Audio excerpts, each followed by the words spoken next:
God made us in order to love us. We are tenderly crafted and designed, each as an individual, for the purpose of being related to, known, and deeply cherished.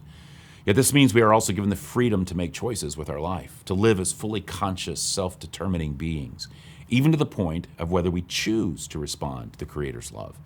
God did not choose to seduce us against our will. Instead, he determined to woo us, knowing that in so doing we might very well spurn his love.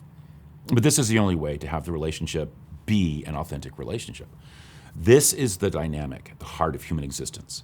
God could have made me love him, but if he had, his relationship with me and mine with him would be meaningless.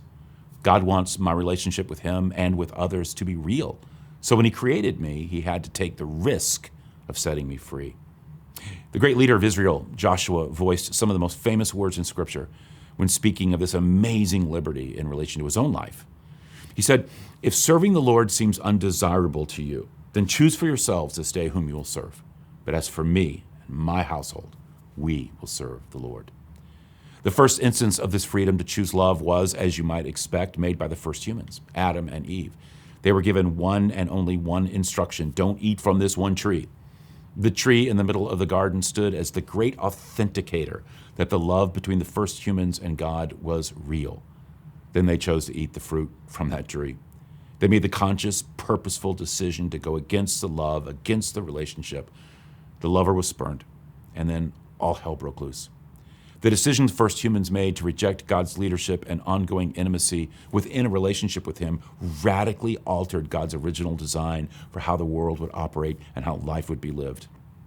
Theologians have termed this the fall and talk about how we now live in a fallen world.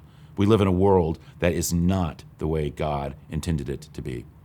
When Satan told Eve that if she ate the fruit from the tree God had forbidden them to eat from, that she would not die, he lied. That became the day death and dying were born into the human race. Their choice forever stained the relationship of loving intimacy that has been intended for eternity within the lover's heart.